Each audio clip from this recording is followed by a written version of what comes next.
Thank All you, right, so Martha, for sharing your experience going all the way to the North Pole in our new format for this class. It's going to be hard to match Marcelo's going to Argentina, back home to Argentina, but I've seen some of the photos. They look really cold and a lot of penguins. I'm jealous. I'm jealous of your travels. So take it away. oh, Take us on your trip along with it was this was my husband's, bucket list thing. He's the one who really wanted to go. I have to admit that I was kind of like, do we have to? Mainly because we'd had such a horrible summer, and then I traveled in September, and so, but I'm glad we went. I really did enjoy the trip. Certainly nothing like I've ever done before.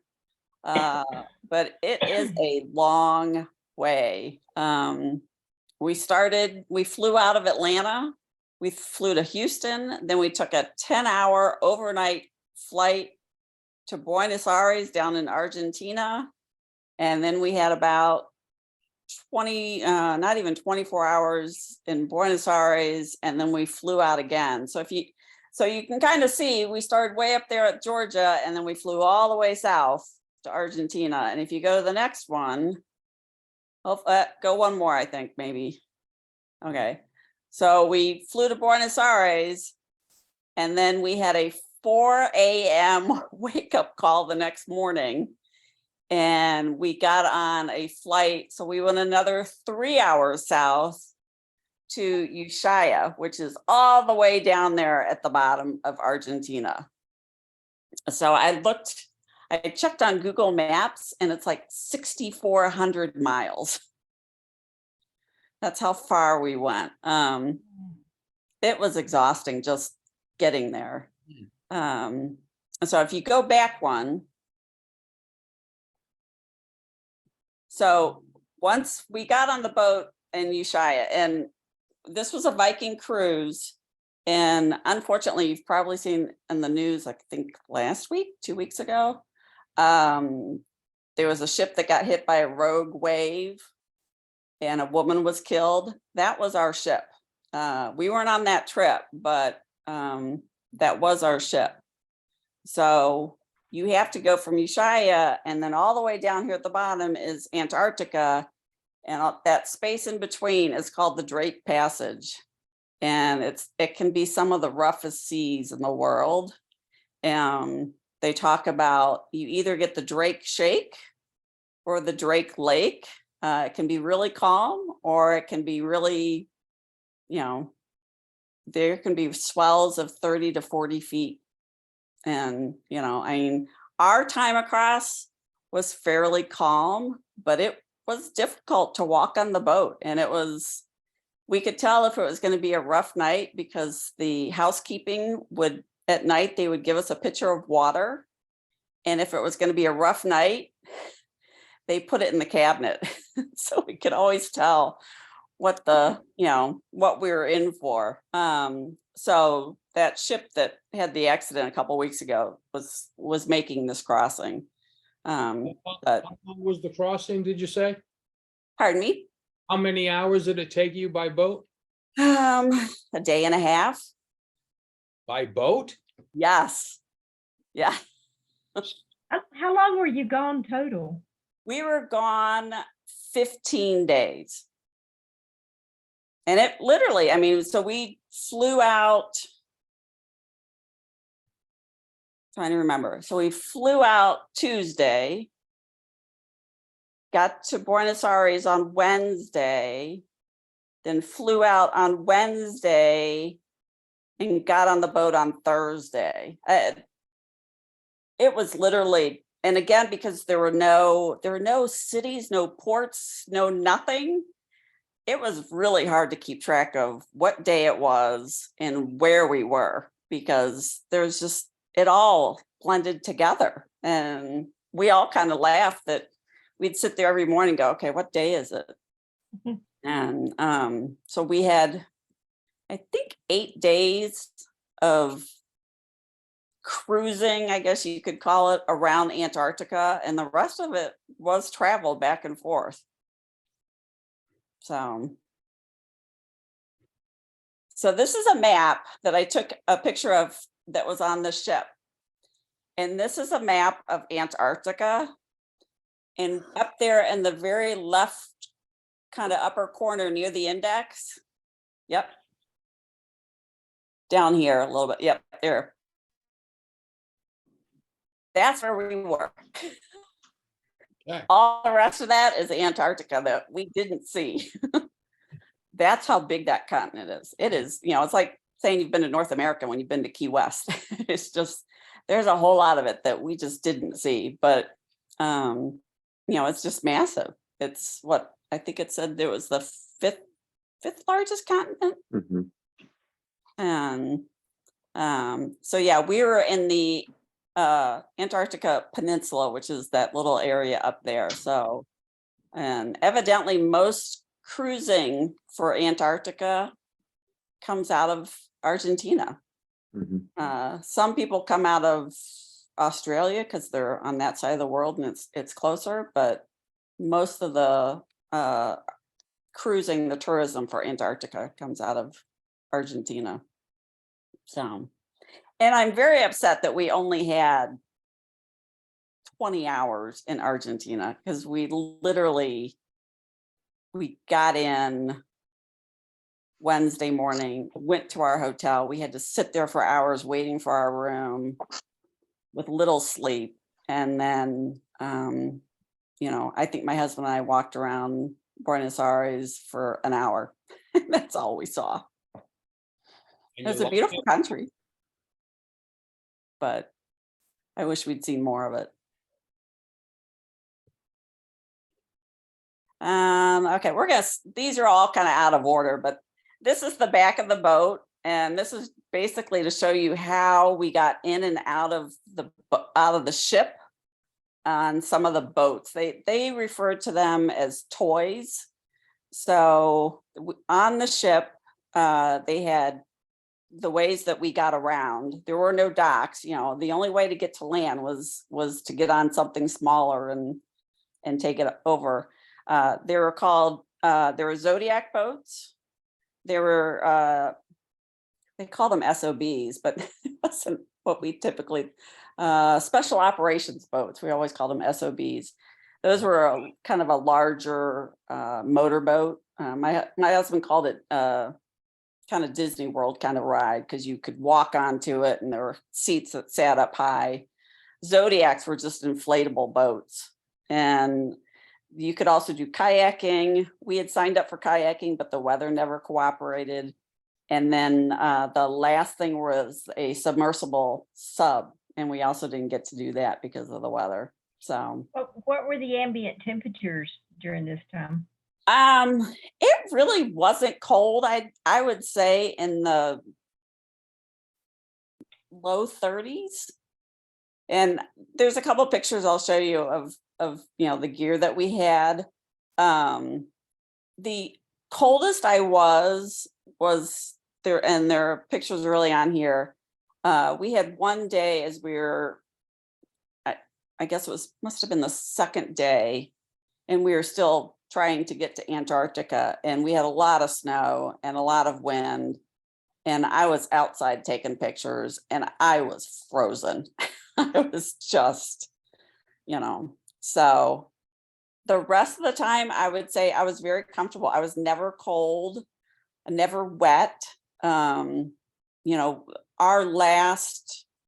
We did a number of Zodiac tours, and on the last Zodiac tour that we did, we literally went out from the ship and we were in search of an island. We couldn't find it. The visibility almost dropped to nothing, and to the point our guide was on his phone with an app looking for the ship. He couldn't find the ship.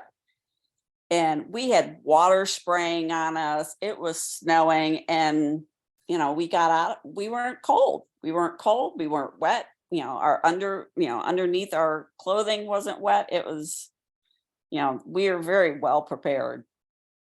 And I don't know of anybody that really complained about it being too cold. Well, being on the other side of the equator, is it their summer? Yes, it is getting to be their summer. And Yeah, that's, there are tulips blooming in Argentina, which is a little weird. well, you get to see, now you get to see two blooms in Yes, yes. short order, okay.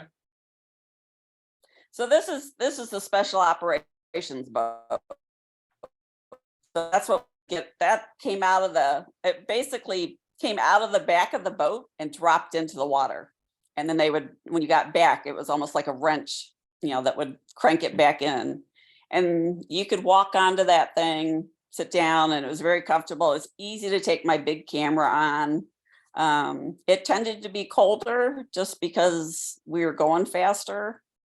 So the wind was more of an issue, but those are great little things. Was this a tour based, geared for photographers or No, anybody? no. People, okay. Now this So is, that's the ship. And the windows in the front down there at the bottom, that's actually called the hide. They actually have a room down there that you can sit and watch the waves and things like that. And that was pretty cool. And I guess at night, the staff would go up there and would tell stories and whatnot. And there's a video that I posted that you can see the waves from the hide. yeah. And that's one of the zodiacs. That's how we would get around. And Viking provided everybody on the ship with these winter coats. They provided winter coats that we got to keep. And then boots and pants that we had to turn those back in. But so everybody, we all looked the same. You could tell the staff because they were in yellow, but that's how we got around. And if you wanted to go to shore, you had to be able to get into one of those off the side of the ship. So you went from the big ship to the littler one and then to this one. Oh, no, you went from the big ship to this. Okay, so you You- weren't on, I'm sorry, I'm going the wrong way. It's okay. I thought you were on this one. No, that's completely separate. So that one, you would go out the back. You could get on they call them SOBs, that you could get on the SOB inside the ship, and then it just basically backed you out into the water. The Zodiacs were a little harder because you literally had to climb off the side of the ship. And that again is where the SOBs would come back. You could see, and then over on the left, you can kind of see a little bit of where the Zodiacs would come off. And I think, and see this picture, you can see where the Zodiacs there are on the bottom of the ship. That's how we got into those.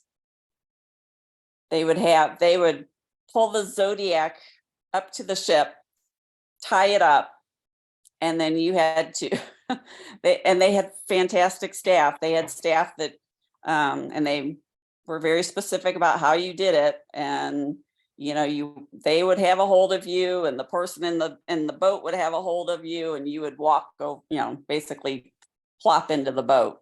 Gotcha. And yeah, and those are again, you can see the windows for the hide in the front of the boat. Is this the hide here? Yeah. Yeah. And then this will the anchor come out? maybe? Yeah. Yeah. Viking Polaris. Yeah.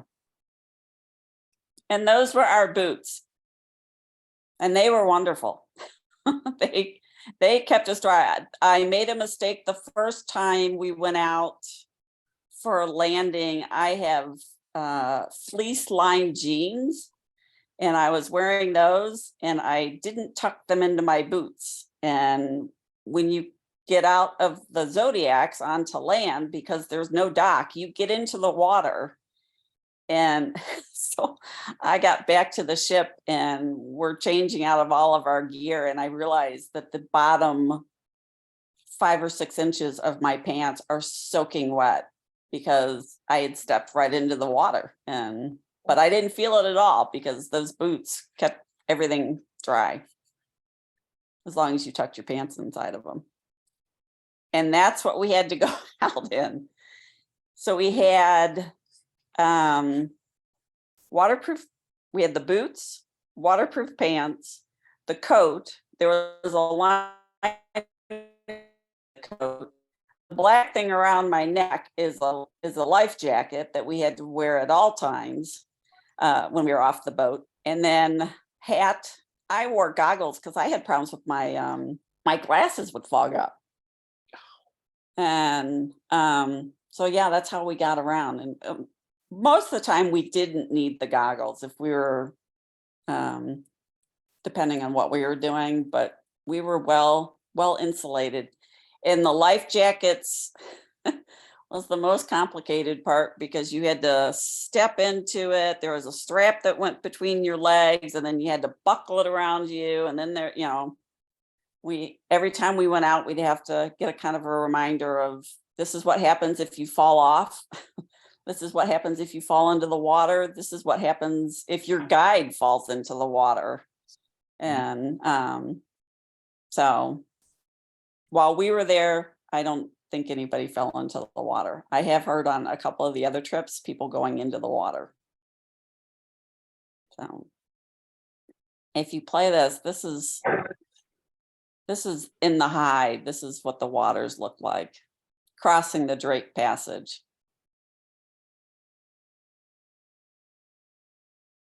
Anybody seasick? I didn't have any problems. I also took Dramamine as a precaution, but we did hear quite a bit of people who had problems.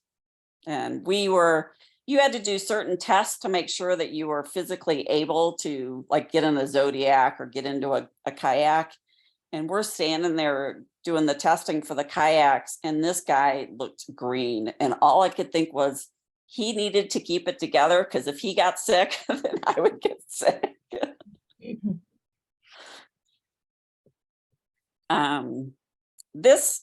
As we went through the Drake Passage, we would find these almost like swaths of these small ice chunks. And they were really kind of fascinating because they would be different shapes and whatnot. And if you go, I think the next one is a video. Hopefully, yeah.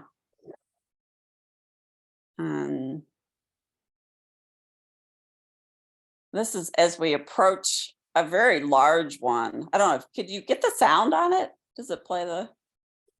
Hear it? Can you guys can't? No. It's all the way up. There, I hear gurgling. Yeah, well, that's about what it is. Okay. But it was really interesting as we approached it. They're just So those little are- chunks of ice. Little Like chunks little- of ice, but you can Like little see mini there. icebergs. Yeah, there are some larger pieces, but it was a little disconcerting as I was on the very front of the ship and you could hear them hit the ship as we went through it.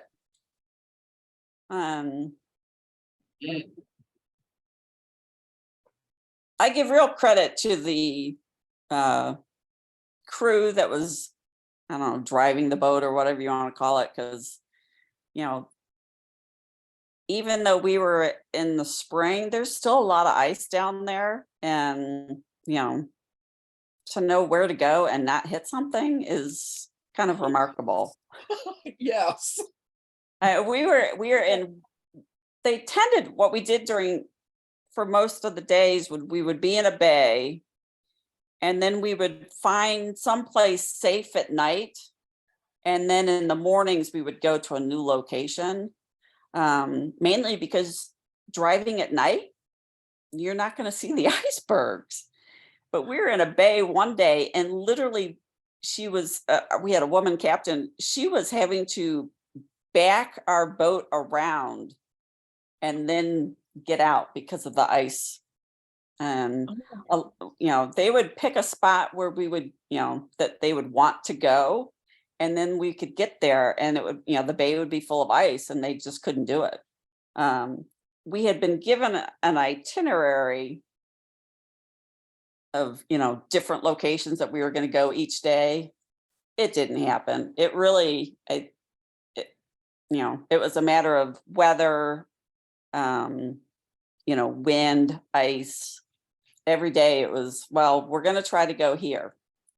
And some days it worked, some days it didn't. So these are my 3 onboard ship pictures. This is actually on that day that I was taking the ice videos. That was the snowy day and that was the coldest day. And we got 4 or 5 inches of snow on the ship. And this is actually from the interior, looking out the front windows of the ship. I was fascinated by the shapes that it was creating. So typical of me. I think people thought I was bizarre. I was sitting there taking pictures of the ceiling, but I Any just thought it other was photographers on the cruise? there were some, a lot of people with phones. There were a couple people that I could tell had, that knew what they were doing. A lot, even people with iPads. I don't know how they do that.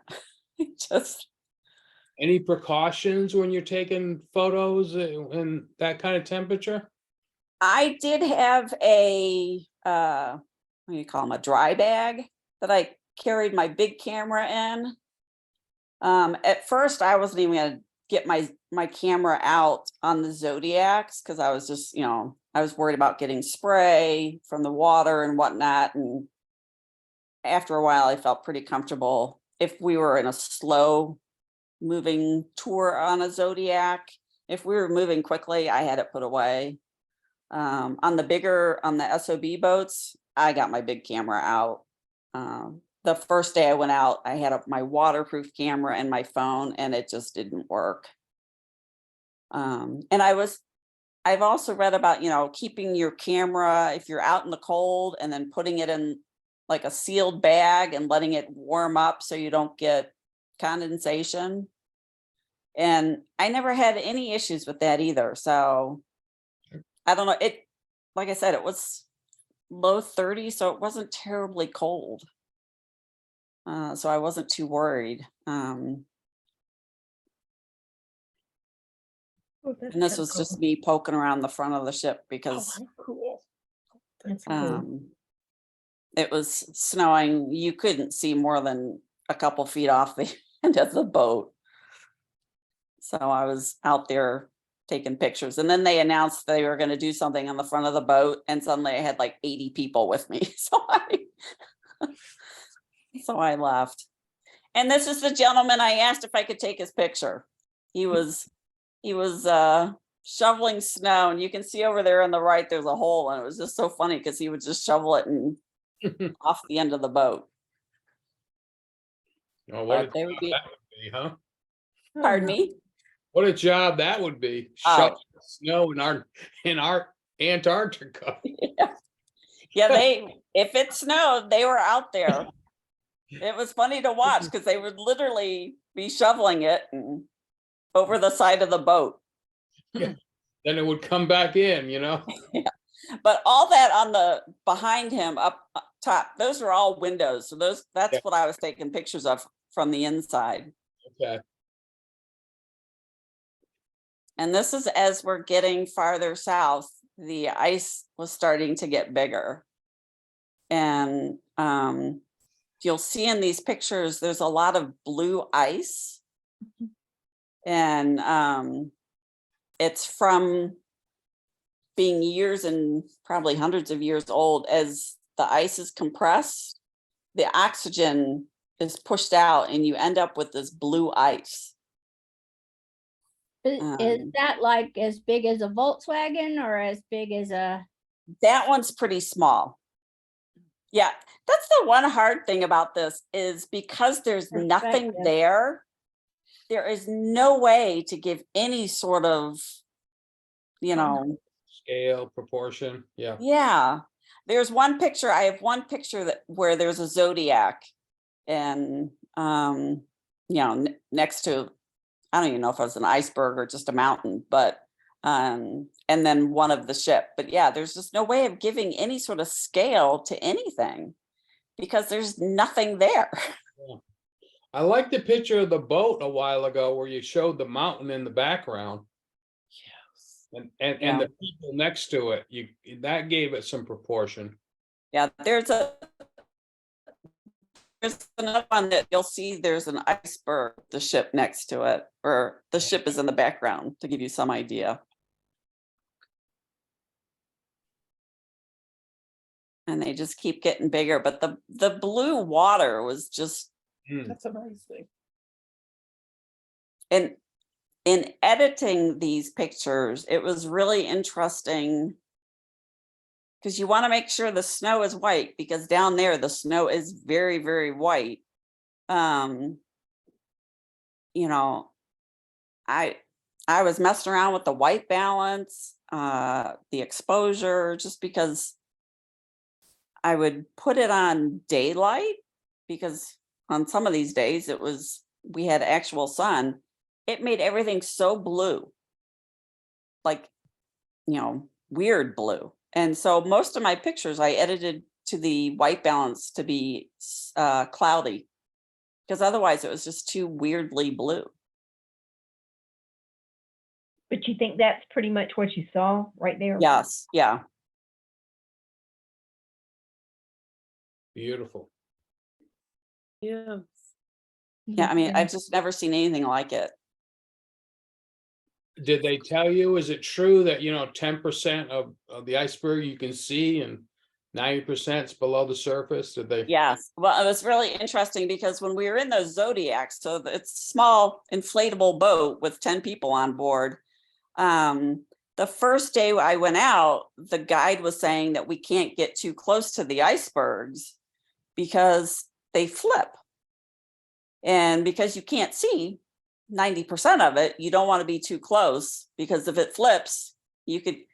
But then I'd go out with other guides and they had no problems getting real close to these things. So. And we did actually see one flip.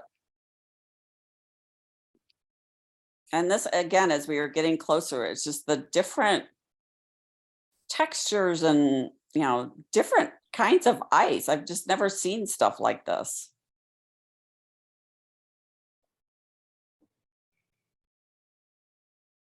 And then this one I thought was interesting just because it had, it's got the really dark blue ice, and then it's got almost like crystals on it. And Yeah, jagged, soft, yeah, it was just reflection, no reflection. Yeah, lots of.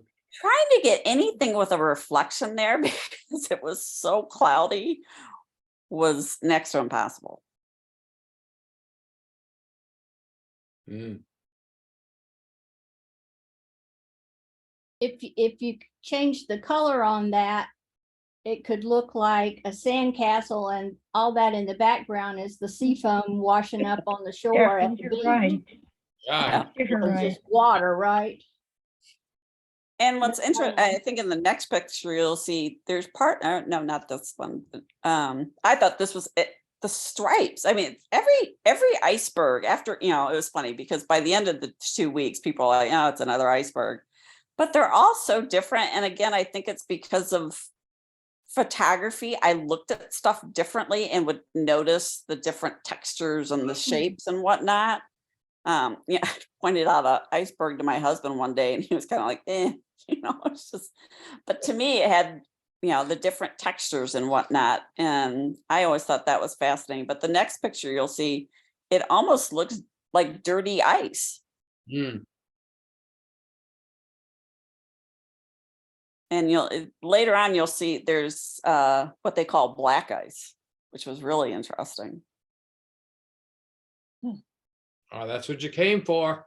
Yeah. Mhm. So this was our first attempt at seeing penguins. And this was in This is called a place called Des Moines Point. And I think we'd had a day of snow that we couldn't get on land. And then another day that we couldn't land. And so this was late in the afternoon, and I think they just wanted us to get on shore because they literally got us all in there and basically said, you have 10 minutes. And, but unfortunately, this is about as close as we got to the penguins that day.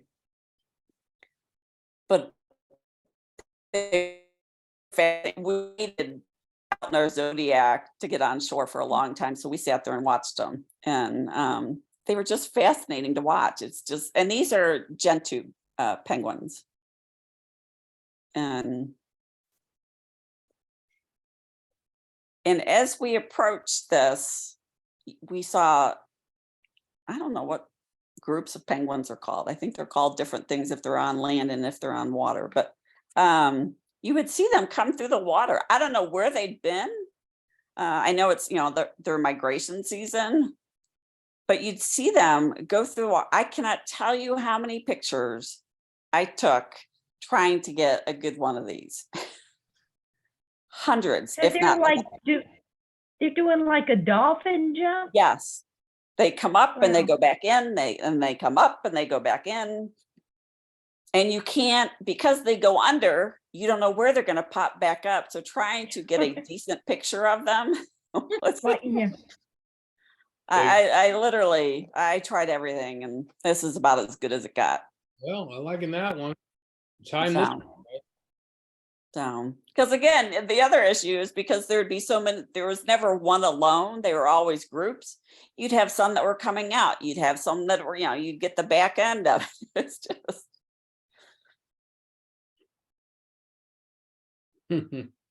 these are more of the penguins. I was so disappointed we weren't closer. That's a bunch of penguins. And you could hear them. You could just hear them. And which lens were you using? This is probably my smaller lens. 200? Yeah, the 200. My bigger one, my 400, I didn't take off the ship. It just weighed too much. It's hard enough to keep steady. And when we were on land, when we got to actually, get up close with the penguins, we were so close you didn't need a zoom lens. And I wouldn't take my big lens out. I was too worried. I like this one just because, you could see in the background. Yeah, it's in Mhm. context, Yeah. I mean, they all, the previous one was too, but I really like this, foreground, middle ground, background kind of Yeah. thing, And So plus, you were up on the land behind them. Yeah, so the previous one, we were in the water, we were sitting in our Zodiac waiting to go on land. And this one, our landing was basically walking up a very steep hill, and we could see the penguins in the distance. Mm-hmm.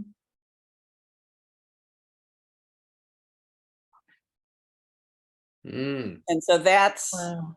There's some where we color. were. And so this is, I so this kind of reminds me of like Washington crossing the Delaware or whatever. Yeah. Or landing at Normandy. Yeah. Because it literally, they hustled us in there, and I really felt bad because we got on shore, and probably these 3 or 4 boats that are in the water, they got that close, and then it was getting dark and they didn't land. They didn't get to go on shore. And so down there in the water, we got to the edge of the water, you got out of the boat, and then you walked up this very steep hill, and you could kind of look, out and over at the penguins. And So, I so, don't- to me, this so photo, you're, Go You're, ahead. you're saying, look at all those black and white birds, and the penguins are saying, look at all those red and yellow people. Exactly, Karen. Just what I was thinking. You know, you had, black birds all huddled together. Now you have red humans huddled together, Love it. Yes. Yeah. When I looked at the details, I saw that you had the exposure compensation dialed in, which, I never do, but I want to start doing that. Yes. Did Yeah, you I do that because of was the really snow? struggling. I had read online, how to shoot in the snow and whatnot. And this will be a lesson that you find online because the guy said, oh, you want to underexpose because the white will blow things out. And my pictures were just horrid. And so I was messing around and again, the internet down there was so kind of sketchy that I could get it some days and other days I couldn't. And so I couldn't really use Lightroom to edit anything. So I wasn't sure what I was getting. And so I had emailed the people I went to Costa Rica with back in September. They're all much bigger photography nerds than I am. And they're like, oh no, you want to overexpose. And so this is another reason why I came back with thousands of pictures is I was doing exposure bracketing. So I would take a picture and it would take 3 or 4 pictures at a time. One would be the right exposure, one would be underexposed, and then 1 or 2 would be overexposed. And as I went through them, I found that the ones that were overexposed looked most correct. Well, if you take a whole page like that, that's almost all the same color, the digital thing tries to make your midpoint gray, Yeah, but everything is the midpoint. yeah, So unless you overexpose it, then everything ends up being gray because it's all white. yeah. Is that right? That makes sense to me. I need to know. Next time I go to Antarctica, I'm going to read up on it. Well, it may might snow snow here at after- Christmas. Yeah, Yeah, it's gonna snow here after Christmas, so we can all practice. Okay, yeah, let's practice. yeah. Shot, the It's perspective, the leading lines, it's just fabulous. it was just, I love the red. yeah, the red. red. I really like the red. Oh, And- that's amazing too. This is what you're going to see the 2 buildings that we saw the entire week.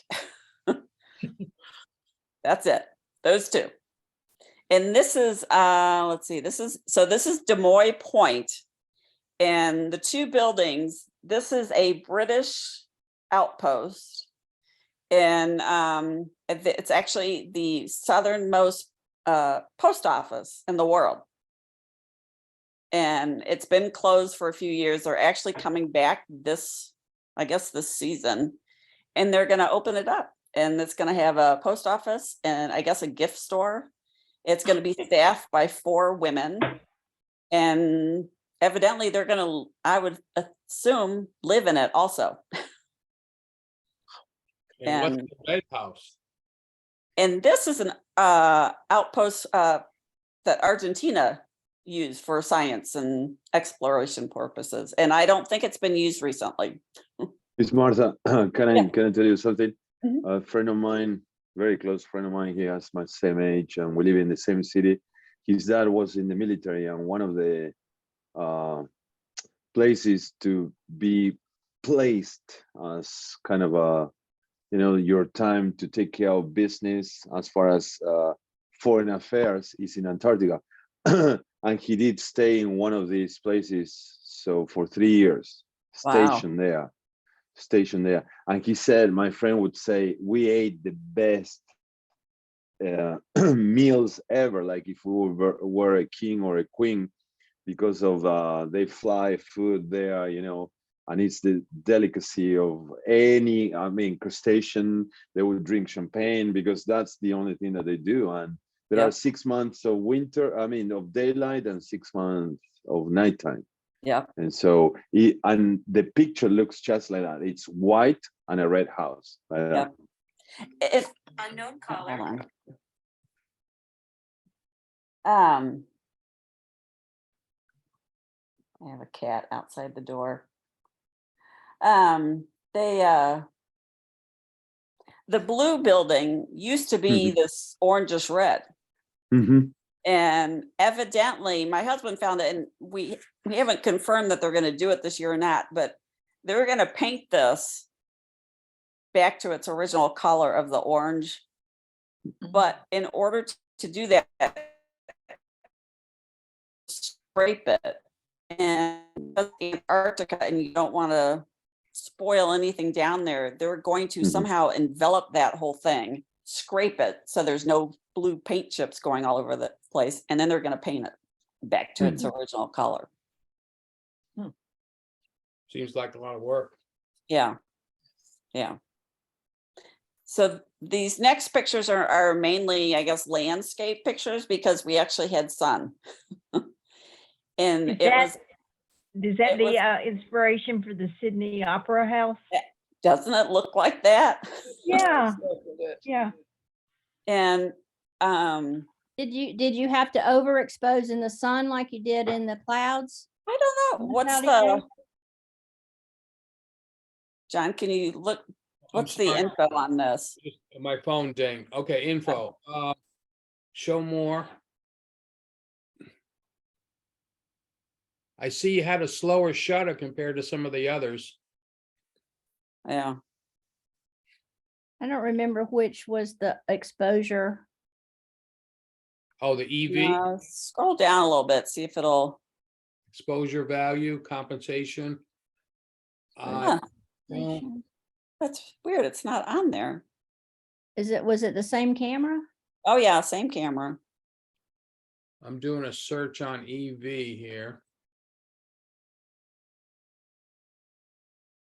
Yeah, I don't know. I mean, like I said, I know I shot everything with a variety of exposures and Well, okay, well, you did exposure mode auto. yeah. So this might have been one that I picked that it looked okay, Yeah. And it does. It looks great. Yeah. Uh-huh, it does. but I Yeah. can, I bet you anything that the white balance I edited to be, well, it said auto on there. Well, Because a lot of even the shots with the sun, I did as cloudy for white balance, because otherwise they were just way too blue. Mhm. And I but think I this data here may be how the camera captured it, and then you Mhm. change the white balance. And Yeah. yeah. But the sun coming out made such a difference, but we hardly ever saw the sun. It's just it So- doesn't exist down Oh, there. But I'm trying to understand the sun. Is it low in horizon or is it? It can't be way above, right? It has no, to- it's not way above. Did it Yeah, just it was always peek of somewhat. across the horizon kind of thing? Just to I'm trying to think, again, because we never really knew where we were and everything, you think about it, when you're that far south, everything is north.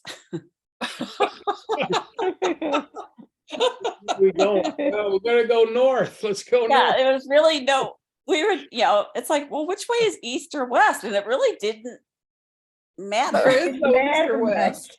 It's just Everything north. was Oh, north. funny. And if you don't see the sun for days, you're not gonna be aware of. Yeah. Yes. Oh I my mean, God. other than, we would know as, the sun was going down fairly late. But again, I don't know I certainly couldn't tell you which direction was west. Look at this shadow here. The sun must have been relatively high in the sky. Yeah. Mhm. Shadow. Yeah, And that's the darker part in the background That's a is mountain? more snow. No. Snow mountain. There, it's not, we didn't see a whole lot of, clear ground.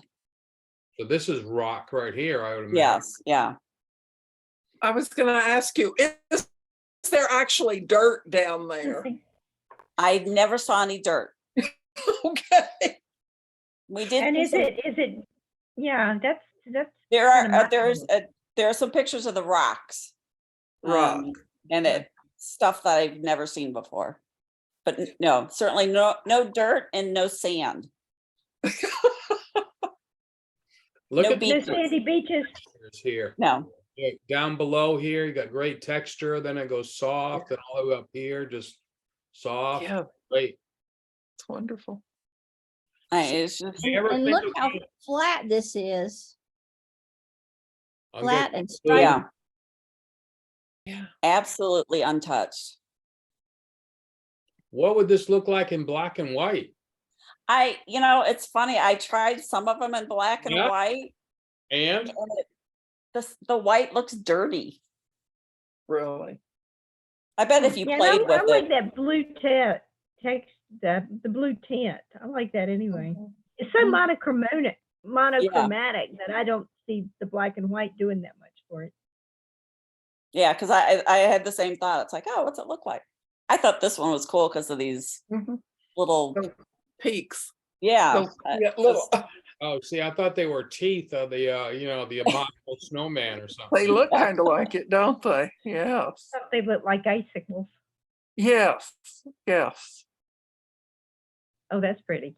That is. Oh, that's weird, but that's pretty. Yeah, it's just that they were so fascinating to look at because they were all so different.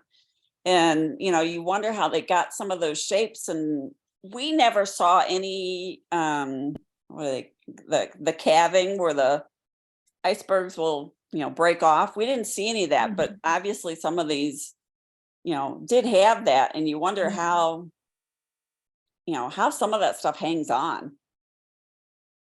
That blue is beautiful. That turquoise in the middle of the Yeah. ice. That's It is, amazing. isn't it? Yeah. Mm. So those are some of the mountains. And again, you can't tell scale because there's nothing to compare it to. What's that? Yeah, That's just on the. That's a thing. little bit of rock up there. Huh. Wow. Well, this one, more so than the others, has a real powerful and majestic kind of a thing Mhm. going. Right. It sure does. Probably because of the shadows and then Yeah. Mhm. light and dark kind of gives it dimension. Because I think we even asked one of the guides one time, it's like, so how big are these? And he was like, well, they vary. It's like, well, that's not very helpful. Yeah, that's what I was trying to, there, you've got that low mountain ridge, close to the edge, and then it gets really, really tall. What, Mhm. I mean, is there any guess as to what the range of height there is? No. Big. Big. Big. It looks big. I Yeah. believe you. Yeah. Well, again, there is a picture of That's neat. That's Pretty. yeah, is that one I pretty. really like. Just again, when the sun came out, oh my gosh, it was just so, just the way the light would hit. And one thing I didn't talk about was so in our stateroom, they have these the window, we didn't have a balcony. What they have are these windows that literally lower down. It's an automatic window and it would lower down. There's no screen or anything. So it was great for taking pictures out the window, out the stateroom, because you could stand in the stateroom fully dressed and somewhat warm and have the window wide open and take pictures. Okay. So I thought you said that you thought it was okay, but that Yes. Tom didn't. my husband hated it because it would, especially on these sunny days, it was, it would be a little brisk. I'd have the window wide open taking pictures and, he would grumble and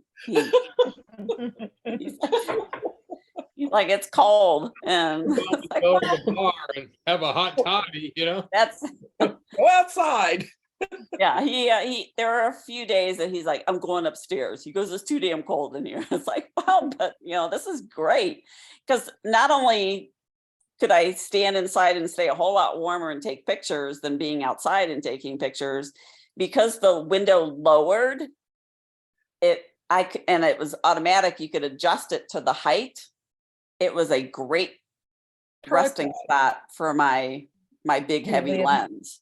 Yeah. And so once again, I took a tripod and never used it. Would a monopod come in handy? I had that on there too. Okay.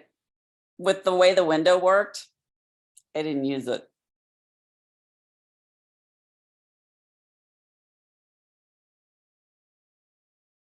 And Yeah. the other thing I struggled with on this, my camera has a, oh shoot, now I can't even think of, I can't tell you how many crooked horizons I have.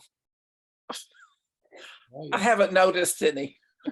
Well, I fixed a lot of them, Okay, well, but I They look finally good. realized there's one setting on my camera that will give me a, what Yeah. am I thinking? Horizon or a Yeah, bubble and level? it'll flash green when it's balanced, but and again, being on a boat, you're kind of moving when you're taking pictures, so that caused some issues. There were some that was like, oh my God, this is really bad. Our Nikons have that, and I struggle to find which button it is. It's in the back on the left side that you Yeah. can toggle that on and off. Yeah, Oh, boy. for some reason, and maybe it's just because the Grinch story is big in my house. I think these mountains reminded me of how the Grinch Stole Christmas, the original. The mountains just reminded me of that. Hmm. They're they're all snow covered and just amazing. Just enough didn't clouds stop. you to kind of disguise it a little bit,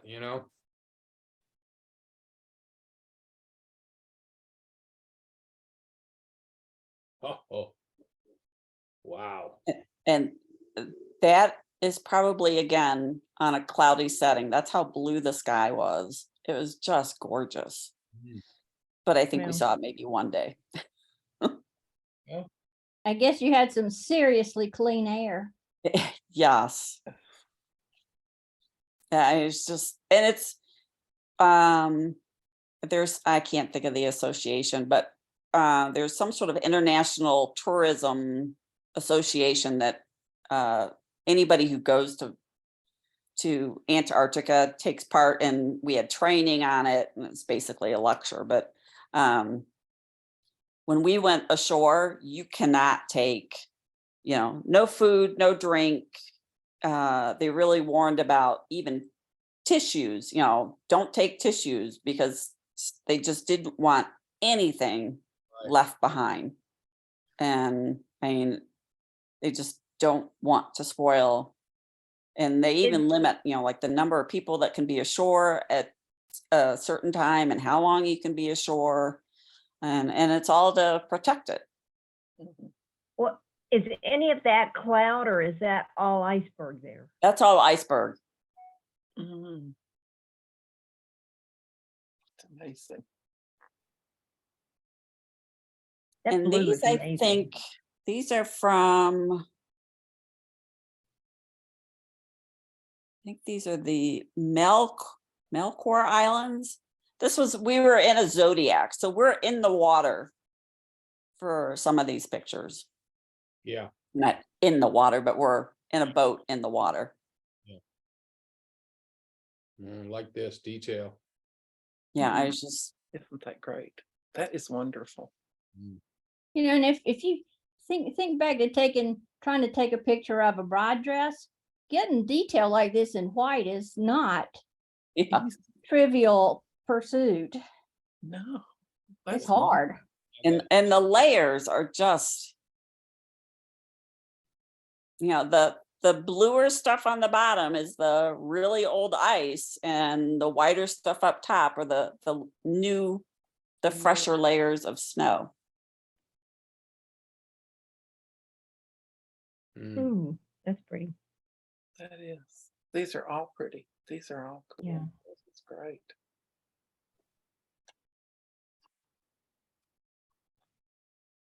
And these are some of the icebergs that we saw in this bay that we were in. And so we went out in the Zodiac. So there's 10 of us and a guide. And we're out there for about an hour, hour and a half, just tooling around, looking at the various icebergs and, you know, seeing if we can see wildlife. We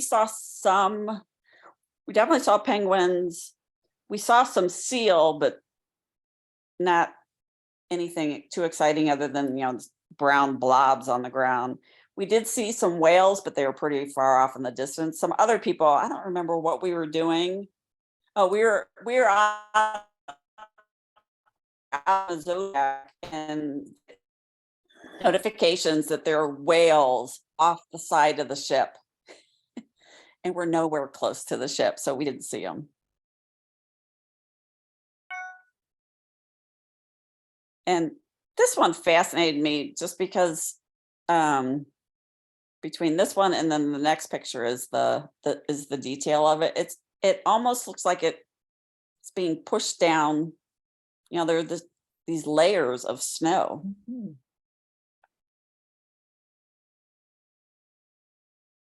Mm. Yeah, these must have been hard to expose and then to post-process. Yeah. Yeah, and you look at it, okay, so there's a Zodiac Yeah. with the icebergs in the background.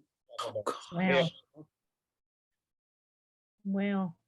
And is the big part of that an iceberg or is that land with ice on it? Behind, that's land. Well, I Okay. think it's land. Rock. Hard to tell. Yeah, no, I'm pretty sure the back part is land. This part, the big white thing, that's an iceberg. But yeah, it's land behind there. Mm. Yeah, you can see the shore here. Yeah. Mhm, mhm. Jeez. And so they're not even that close. When we were out that day, we were, you know, like I said, we were just driving around the bay. You couldn't even get that close to the land because all that front part, kind of behind, I guess, behind that Zodiac is all ice and smaller icebergs, and you couldn't even get that close. Mm.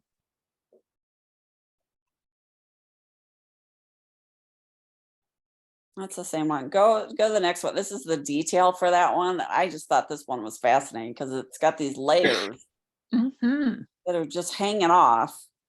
And then the ice below just looks chiseled. Yeah, that's strange. Mm.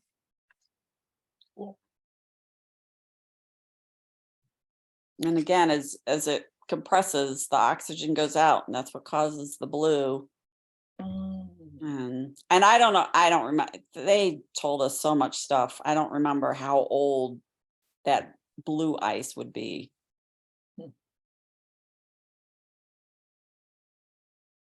Oh, yeah, And that was the other side of it. boy. Mm. Um, That's neat. Almost looks like rock down here. doesn't Yeah. it? Yeah, doesn't it? Did they have names?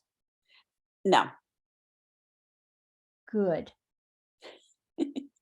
What do you mean? The iceberg has names? No, she said they don't. No, the icebergs don't because they move and they're Mhm. not stationary. Well, I don't know why, Celeste, you were asking. I just wondered, like, that one is so huge, and does it basically hang around in the same area? And do they see the same ones over and over again? And give them rude names? I don't know. And it's funny because we had gone to one area. Again, it all looks the same. It's all snow covered. But we'd gone to one area to try to see penguins one day and we couldn't. And a couple days later, we're you know, they said we're gonna go see penguins, but there are lots of places with penguins. And I start looking, I'm like, this actually looks familiar. And sure enough, we were going back to the same place. So some of it, Wow. but yeah, some of them will have these almost like caves. Hmm.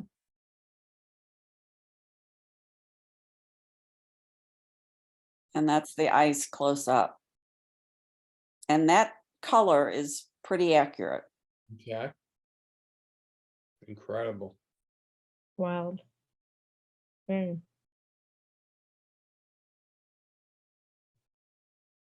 Now, did all of them have those layers on top or just some of them? I mean, is that part of the process where the most recent ices? Yeah, that's as they get snow, it just, you know, because it doesn't always melt, Uh-huh. they'll have those layers. And some of them are more interesting to look at than others. Hmm. Oh, wow. And those are the layers up close. So you were zooming in I was zooming in on this one. or to get the variation, wide, medium, detail, yeah. Mhm, okay. So that's the iceberg and then the ship in the background.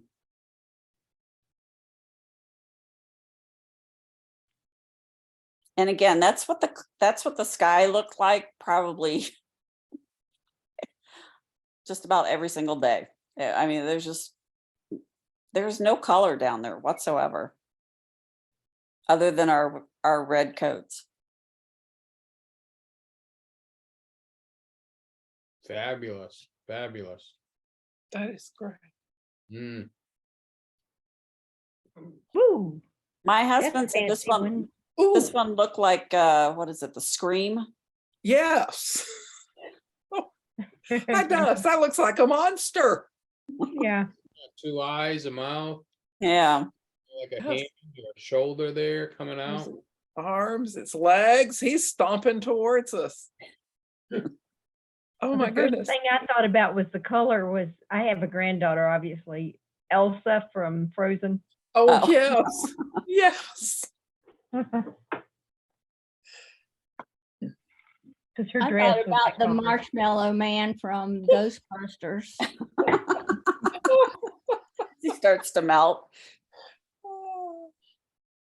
No, another view of him, yeah. Yeah. And some people thought this one looked like a pyramid or a sphinx or something. I don't know. It was funny. We were starting to get to the point of, so Yeah. what does that look like?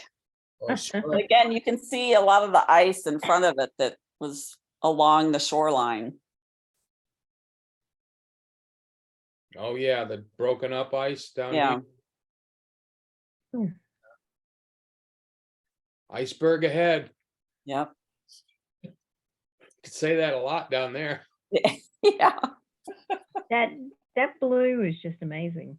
That is. It's a pretty blue. Yeah, It it is a is. pretty It's blue. really pretty blue. I really like that blue.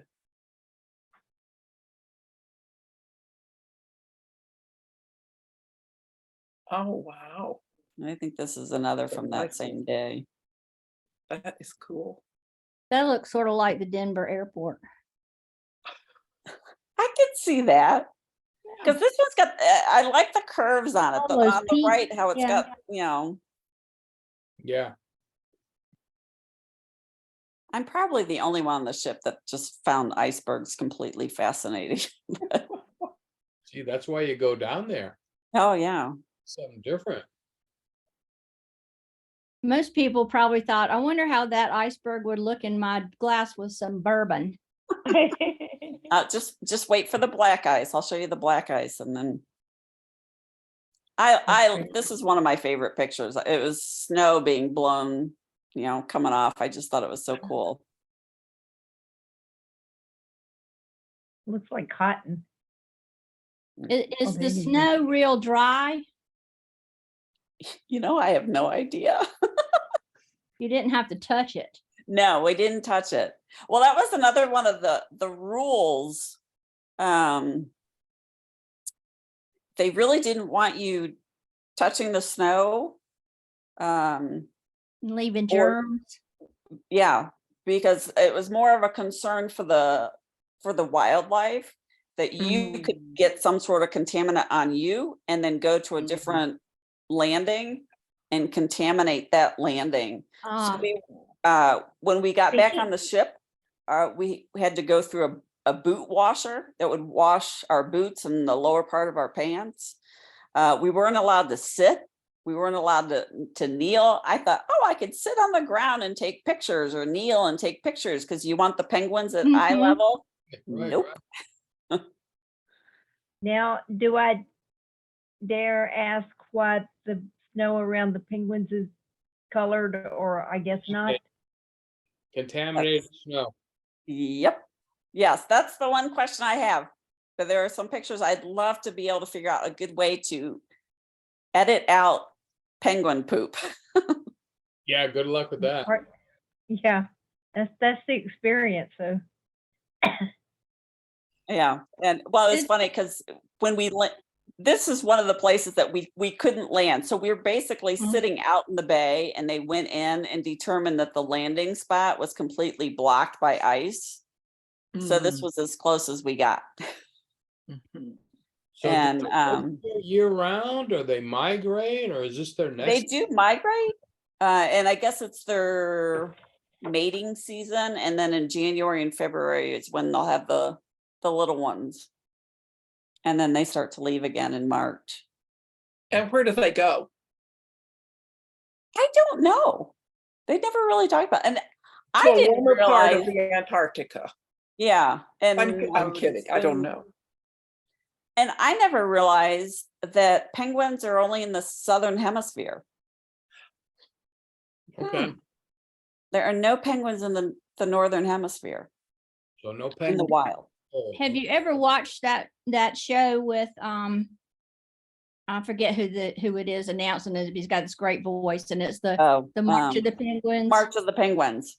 Morgan, Morgan Freeman. yeah. I mean, that's worth it just to listen to him. Yeah. But the showing the penguins, and it just makes them seem they're so personable and so, you know, everything. Yeah.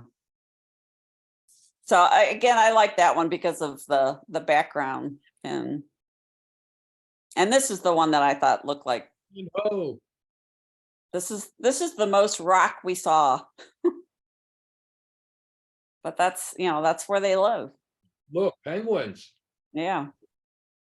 Wow. Yeah, I have a Yeah. number of pictures because we didn't get any closer of the interesting patterns of the penguins on the white snow. Mhm. Yeah. But They're making Because- a difference. It's like the birds when they're swooping in the sky. yeah, Make a pattern. Yeah. They just make that, except they can't swoop quite as fast on the snow probably. How do you That's know the one- that's not black ice? no, that's not, that's actual rock.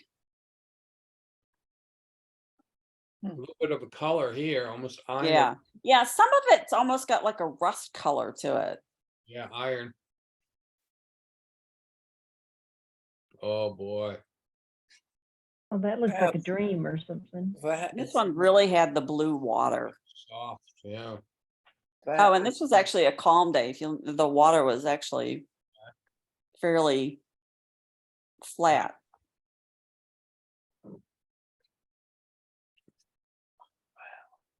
Ooh, look at that.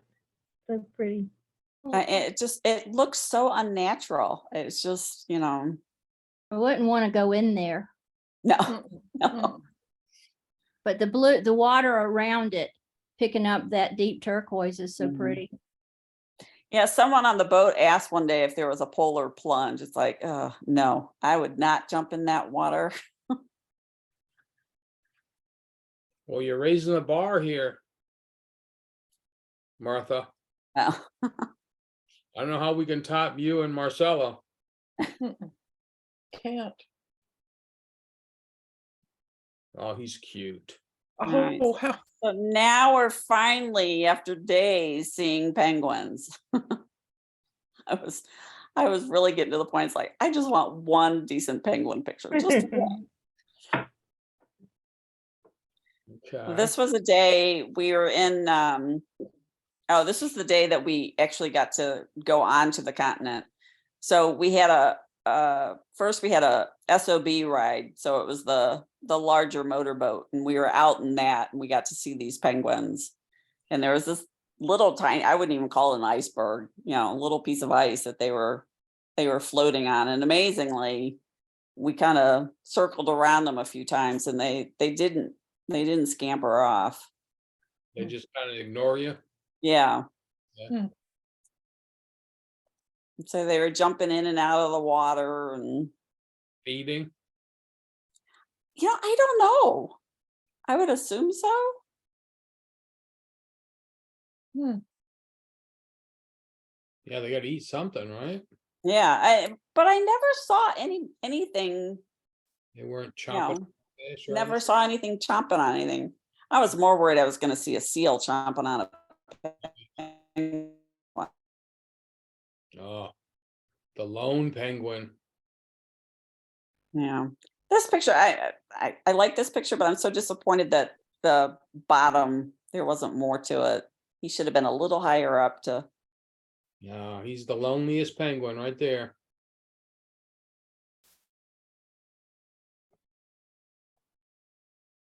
Oh, And then they all just, started coming up and jumping in, and cool. Yeah, and this one was tossing around snow for some reason. I don't know what. They were really entertaining to watch when they'd start squabbling with each other. and can you tell the male from the female? No, not that I can. Can, you right away, but okay. Well, penguins aren't, well, they're in the bird family, right? Or what am I remembering from 8th grade? Yeah, they're birds. This one I just thought was a fascinating shape. Oh, Yeah, almost like a mushroom there. Yeah, and some of them you would see where, there would be, because it was still connected underneath, but obviously something had worn down the stuff in the middle.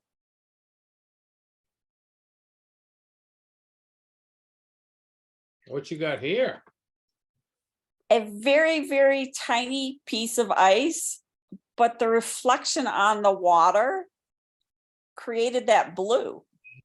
And I think it's from the sky. Very That's abstract. wild.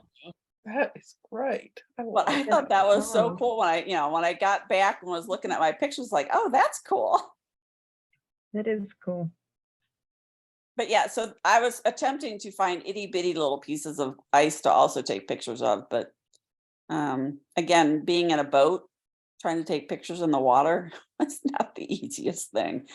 I have lots of blurry pictures too. That, and I have lots of pictures of people's red coats because people would lean in front of me. This is black ice, Ah, and that is the oldest ice. So, once it's been blue, it's even older, it becomes black because there's absolutely no oxygen in it. And according to our guide, this is the stuff that you want to put your bourbon in. Why is that? Because at first I thought it was dirty, but again, nothing down there is dirty. Except under the penguins. Yeah, well, yeah. No, I mean, it looks like, if you live in the Midwest, you get the yucky, Yeah, disgusting black ice yeah, or sludge. yeah, in the parking lots, Yeah. So the next one is a closer picture of it. Oh, Wow. But it almost had a texture to it. It was really Mhm. interesting. it does. It almost looks like buffalo hide Yeah. with snow on them. So that's the ice that you want to. That's the ice you want in your Bourbon. bourbon. wonder why. They're not- Evidently, it's the oldest, coldest ice. I don't know. that's why. Maybe because there's no oxygen, maybe it won't sully the bourbon with anything. I don't know how you go No. get it, but You don't, you just think about it. yeah. Yeah. Cool. These were just some of the, I don't even know where this was at this point, but I just thought the just overall landscape was really pretty, and we had a little bit of sun. Yeah, that is pretty. I like the shadow. And it was, again, you couldn't tell how far anything was. You'd see sun, and then next ridge over would be cloudy. So this was our continental landing. So we are actually on the continent. I guess some people don't consider that you've gone to Antarctica unless you step on the actual continent. So the other landings we were on, the outer islands. So this is the actual continent. It looked the same. And then on day 2 or 3 of your Arctic visit, I mean, not counting the travel. This was actually, this is a weekend. So we'd been there a week, and we got in the Zodiac, and we'd been in the bay most of the day. We got in the Zodiac and we're heading out, and they called us back to the ship because there was a storm coming. And we were like, you've got to be kidding me. We're not going to get to make a continental landing. Everybody else is gone. And because we were one of the last 2 Zodiacs to go out. And so they called us back to the ship. We had to get off the Zodiacs. We waited for about a half hour, and then it cleared up and we went back out. Interesting. And quite honestly, the view from there wasn't spectacular. It was just kind of, Well, I like how you put the people in there to give you some perspective. yeah, it was, again, we walked up another hill, and Interesting.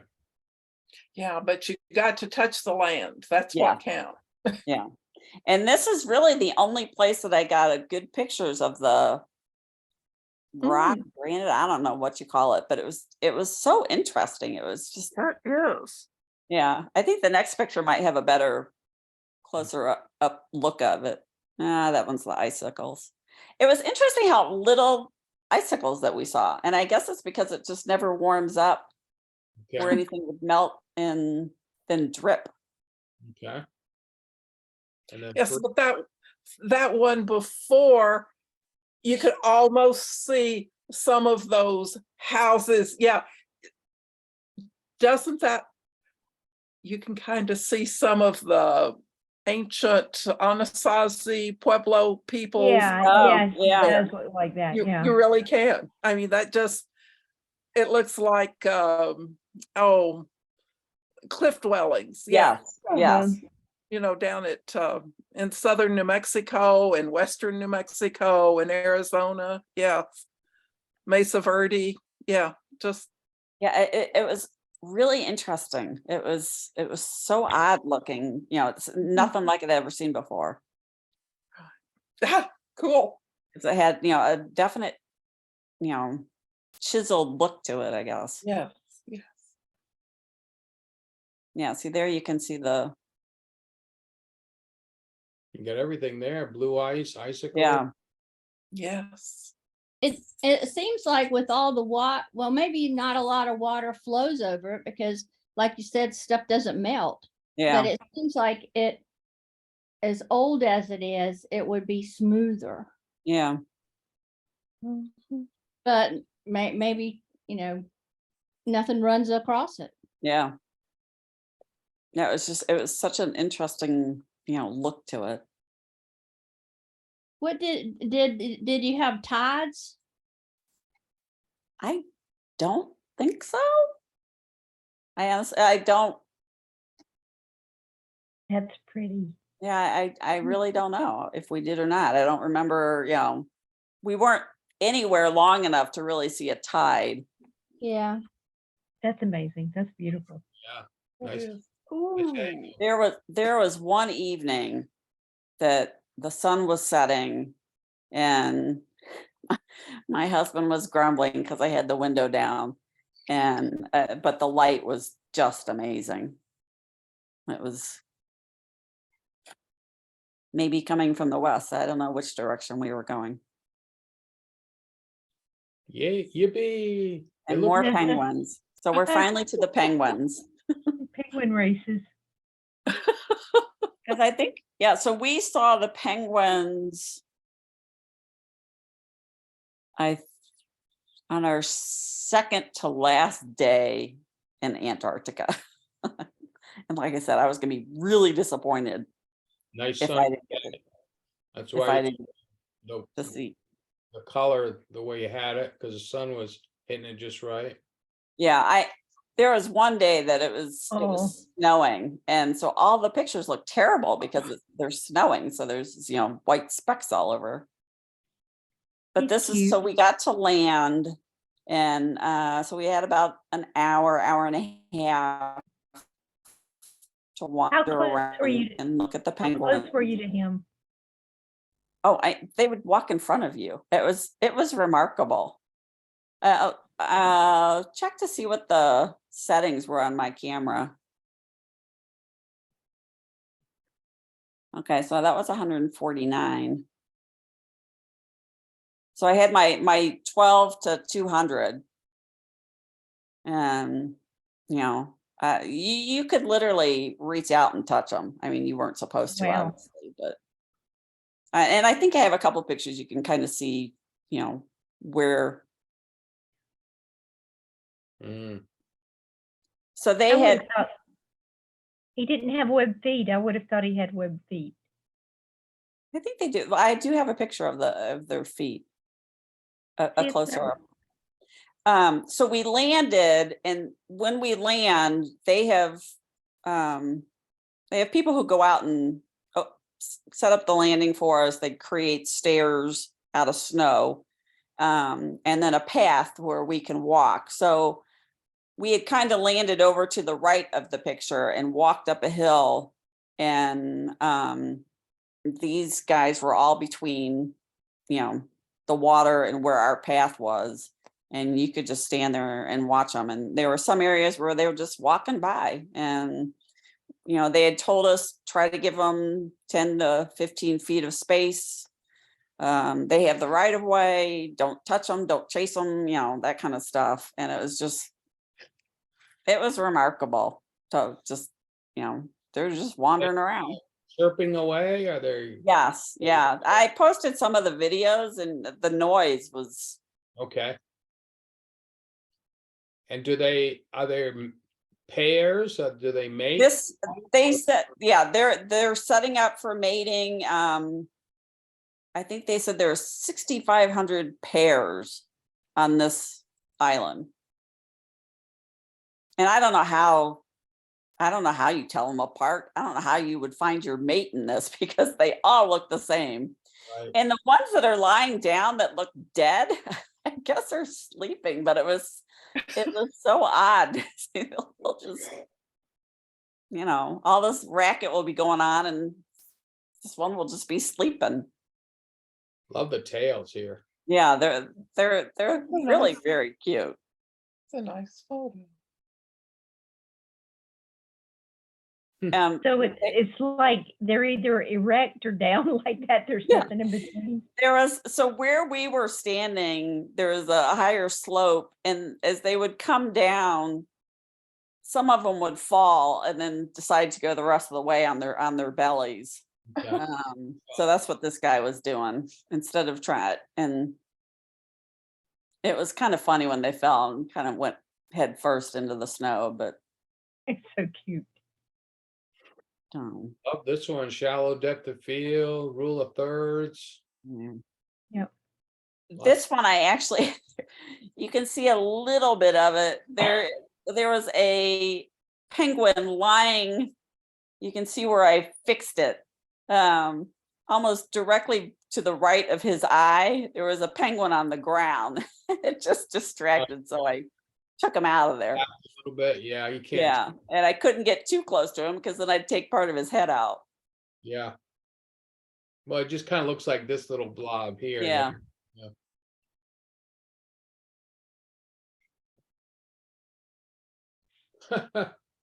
This, I don't know why I like this one. I just thought it was so cute. He just seemed to be wandering off by himself.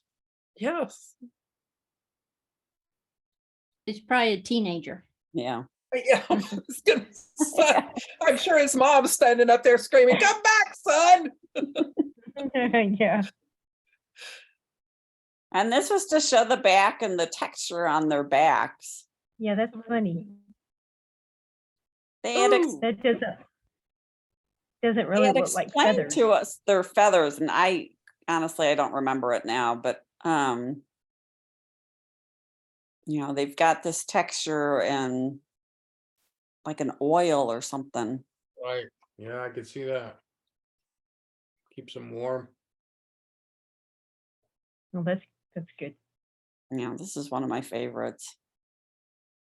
It's just like the, you know, the background being blurred out. Yeah, and you got that little bit of blue in the back and then the pop of red of his beak. That's really Yeah. And they would cute. all do this kind of weird things with their necks. It's, you know, it's like they would sit there and then suddenly stretch out. They don't look like they would have a lot of mobility anywhere else. So maybe that's the only Yeah, place they- can do.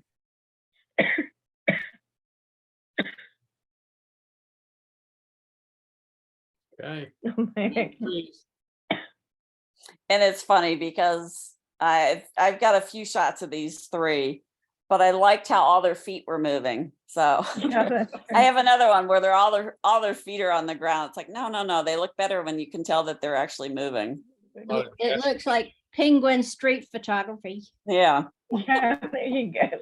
And evidently they use their wings to balance.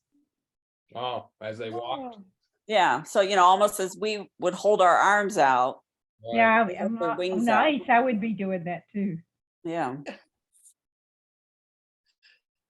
Oh, he's looking at you. Yeah. But this one, as you can tell, there's a lot of penguin poop in the background. Well, they're gonna be eating something, man. Yeah. And there are their feet. I swear it looks like they have black toenails, Yeah. like they've painted their toenails. Oh, my. But his little feet are cold. Yeah. Yeah.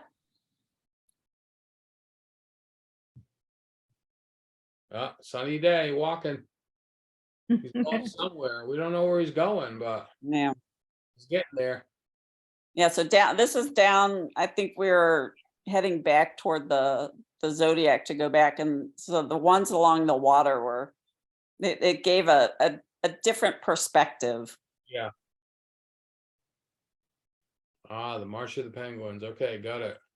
Yeah. And so, you know, like I said, we had this path, and over on the other side were a whole slew of, and they would just come walking along. And it was funny because I think someone must have crossed the path or something, because all of a sudden they, like, you know, they were startled and just turned around and went the other way. But evidently these are Gentoo penguins, and they've never had any sort of fear of humans.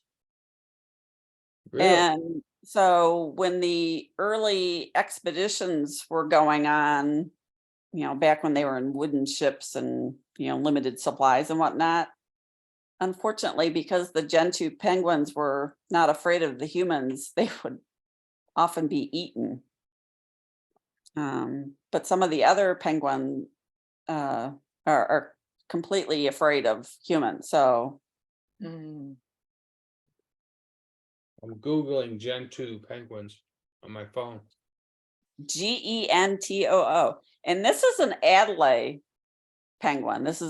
There are 4 kinds of penguins in Antarctica, and this is an Adelaide. And there are what seem like a million penguins out there. And my husband and I are standing, getting ready to go back on the Zodiac. And all of a sudden this guy is like, oh my God. He goes, it's an Adelaide. And it's just like, you know, they all look the same to me. And, you know, only when he's like, it's got a different colored head that I could pick it out. I don't know how he managed to find it, but Was it the same? Were they all the same size? yes. Yeah. And I mean, this one completely blended in with the others, other than the black head, but it was just so, you know, it was the only one we saw. Hmm. And I guess they're usually farther south. And these were down on the water. And again, I want to figure out how to edit out the penguin poop. I don't know. I think you're the only one noticed that, maybe. I don't know. Mhm. Goes with the territory. Yeah. Well, that's the one of the things they said about, we asked one of the guides, you know, what's your favorite time to be down there? And you know, he said that now is a nice time because there's the snow and the smell isn't too bad. But I guess if you go in January and February, Yeah. you'll see the babies. Oh, Smell gets more and more intense as the season goes on, to the point, I guess in March, it's just god awful. This one I like because the one is spitting. Oh, okay. That is.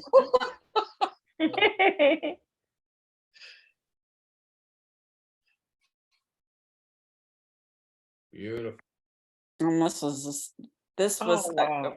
such a calm day, and just the blue in the water was just very cool.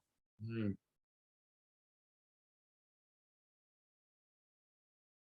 Oh, And this is a chin strap penguin, Oh, he's and wearing a strap. named, as you can tell by his chin strap. Yeah. We'd gone on land and saw the gentoos, and then we did a SOB tour, and these chin straps were on another section of the island, very isolated. You couldn't get access to it. So we saw them more at a distance. more And then icicles. more of the, That's pretty. and these were our last days Mm, out that's in pretty. Antarctica. That's pretty. You can tell the sun was out for that. Yeah. But again, the blue on the water just, Mm, Mm, amazing. hiking, yeah. and so this is Oh, when we went back. So now we're, as you can see, there's sun. And this is Cape Horn. Oh, And that is actually, I guess, a lighthouse. And you know, they told us, get out on the decks, and we're gonna wave to the light keeper and his family. This thing was so far off. There's no way they would see us, and we certainly didn't see them. So there's the lighthouse, and it's, I guess, technically Chile. So that's the Chilean flag. And then over on the left is an albatross statue memorial. I guess going around Cape Horn is one of the most treacherous places ever mm. to sail around. Mm. We actually had a beautiful day. But that memorial is to all the people that have been lost there. Granted, most people have been in much smaller ships. wow. Is this all snow back here? No, that's just green. Okay. The exposures, it was, like I said, it was so far off. Well, So you had these are some, a good day, yeah, you know, we sunny, lucked out. not too choppy.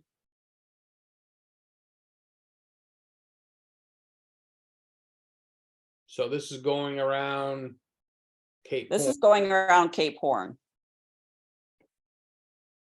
Wow. Yeah, it was interesting how, you know, we'd been in Antarctica for almost, 12 days and never saw the sun. And then we woke up in Cape Horn, and it was just an absolutely beautiful sunny blue sky.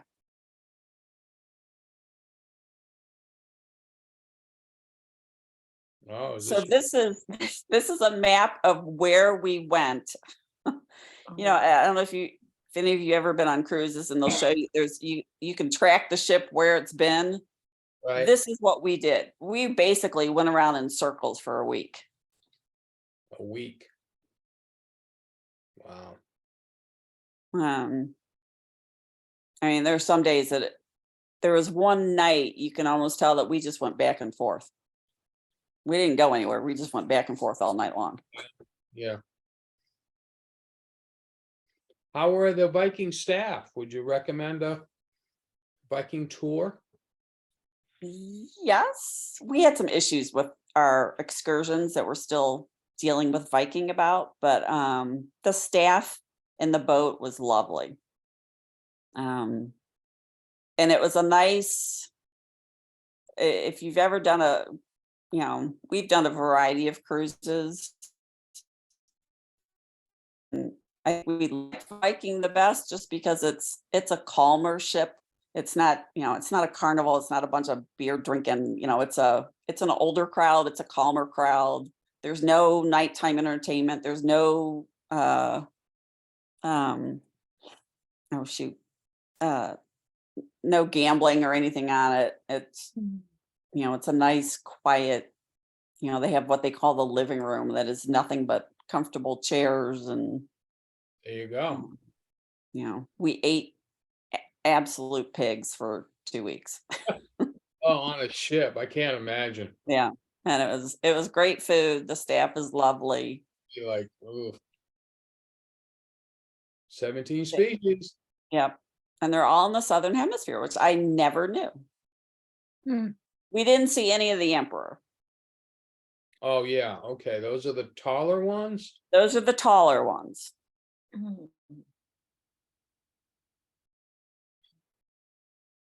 Okay. And then I think these are, I uploaded all of my penguin videos. Oh, How cute. out. Oh, you can hear them. Can you hear them? Yeah. I got the volume up all the way.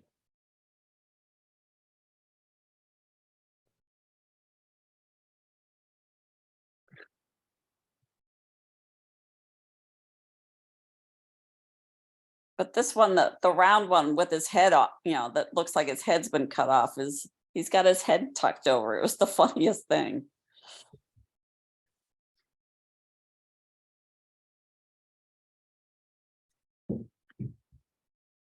Okay, this is my favorite video, and you'll hear me laughing in it.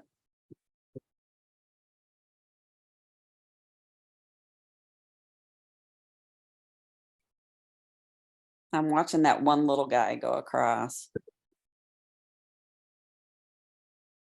And then there's a ruckus at the top of the screen.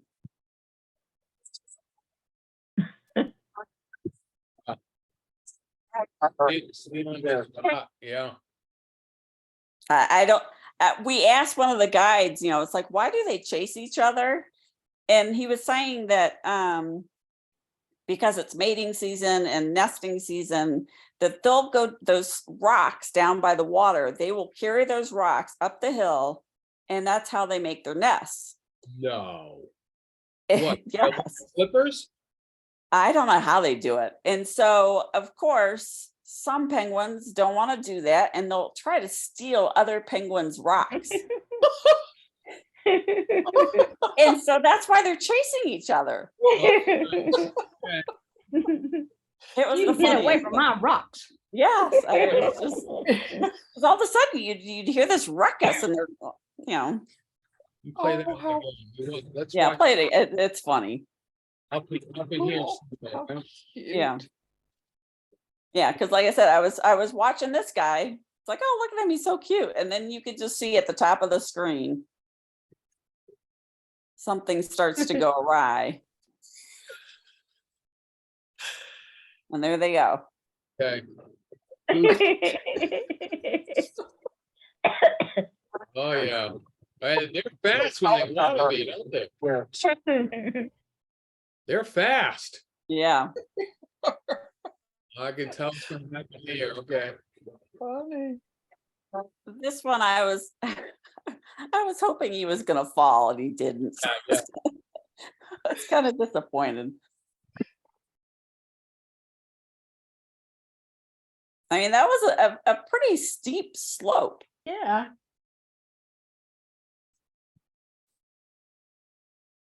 I'm sure that tail helps them balance though. Yeah. They waddle. I think this is just kind of a scan of the whole. right. Wow.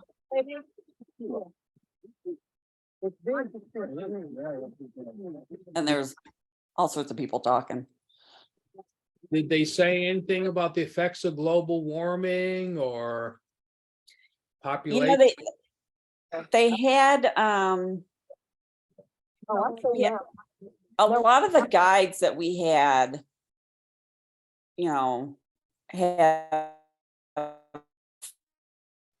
well, I guess it's an expedition ship, so they do actually do scientific, you know, research and whatnot down there. And a lot, you know, we had a couple guides that were, you know, PhDs, and you know, they talked about it, and I think there's, you know, they definitely saying you're seeing the effects. It's hard being down there and saying you're seeing effects because there's so much snow. This is, you can see where there's kind of waves in the water. Yeah, That iceberg had just flipped. Oh, the one that's kind of bobbing. Yeah, it had just flipped over. like the penguins in the water, have you seen them? Yeah, those are more penguins. Oh, this one up here. is- Yeah, Okay, let me look at that again. Over here, you mean, way, okay. Yeah, that's moving. and again, these guides could, you know, we're all up there, we're talking and we're looking at stuff, and he's like, "Oh, look, that iceberg just flipped." I don't know how they, you know, I don't know how they see everything, but Love this shot here. Yeah. oh, this was when we were stuck in the bay and couldn't go see the penguins.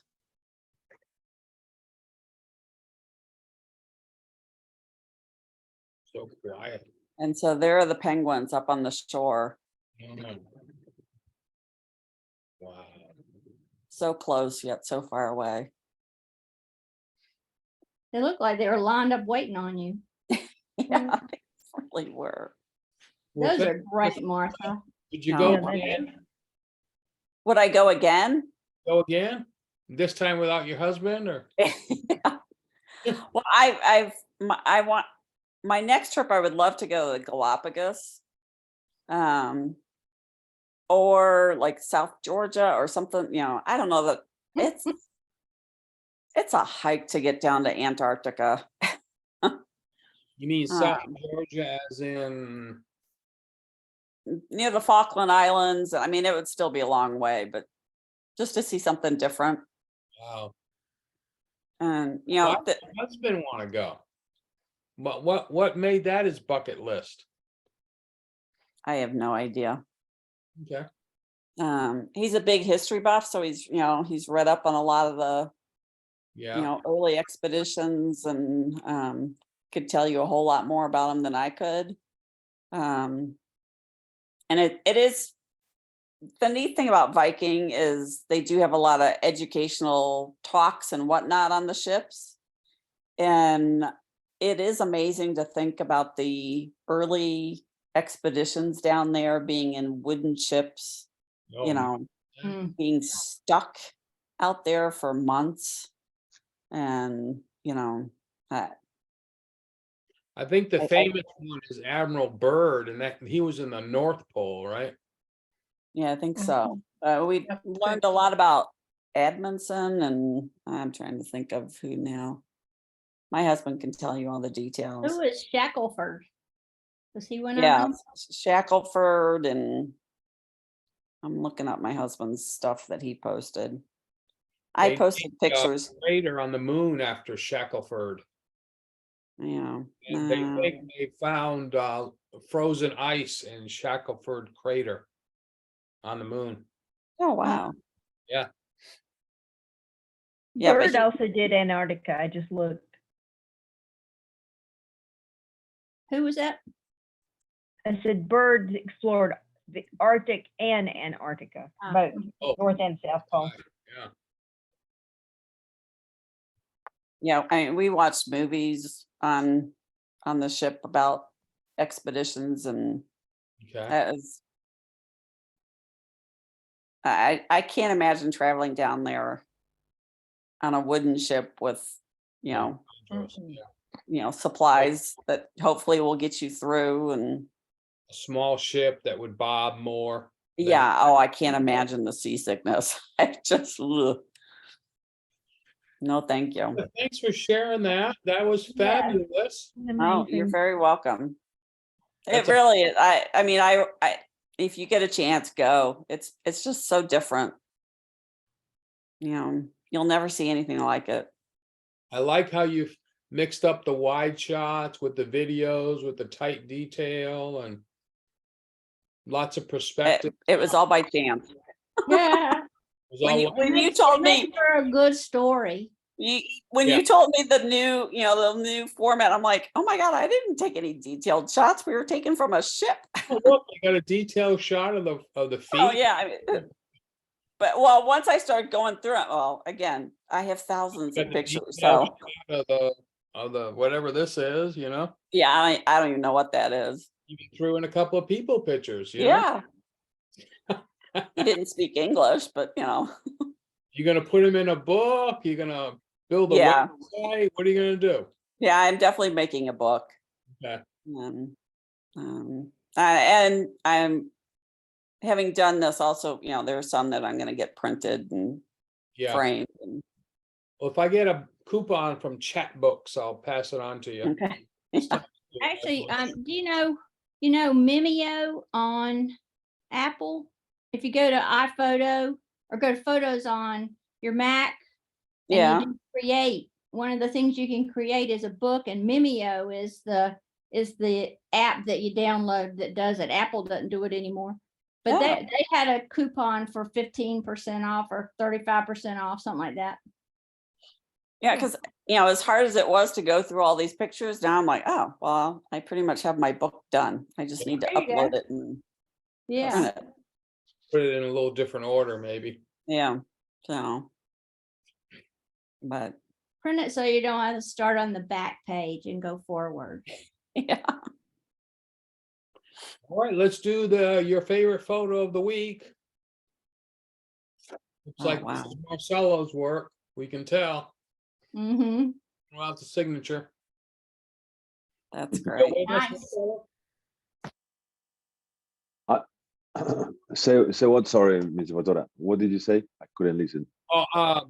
We can tell this is your photo Oh. even without the signature. It's got your trademark telephoto Well, lens. I wanted to get them crossing the sun, and I said there were tons of them, but I like this one. It's Oh, I very like the one significant. above it. I was waiting Yeah. for the magical three, but it was always 2, 4, 10, 15, 67, but never 3, so. But I mean, I love, it doesn't look like Pango. You say, is this North Carolina or Africa, So I've never been to Africa though, like I would love to. But I just share that a little bit, and this is a magical place. I love it. I love it. And I got up early and I was able to capture that. I did a lot of research about bird photography before going there, but I still struggle with the settings. I had a very sturdy tripod that I had with a long lens and another camera with a wide angle.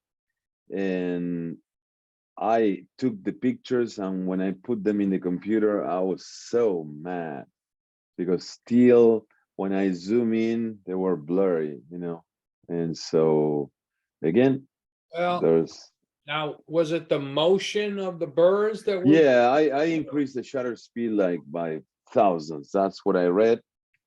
And I did it in aperture priority or manual mainly, and that was gutsy on my behalf. And so let's see, this one is, I play a little bit with that, and so I have the 70 to 200, and then I have the the one that goes all the way to 600.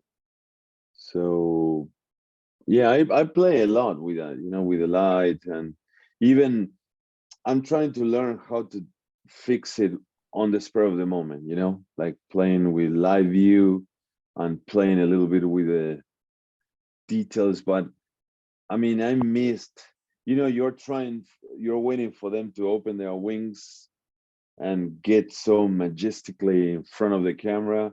And I got a couple of them, but they were blurry. And so I was so mad. Are you taking but- burst of shots or trying to get the shot? Say that again, ma'am. What did you say? Are I'm you sorry. taking multiple exposures in quick succession, or are you taking just trying to Yes. get the No. shot? No, you're right. I was trying to go for multiple succession of pictures, you know. I had a very high shutter speed, like for sports, you know, and I was trying to capture that, but it seemed I was struggling with the focus mainly. And I think that was one of the main things. The Well, it's focus, because you're aiming at a moving target. yes, and I think that hurt me, you know.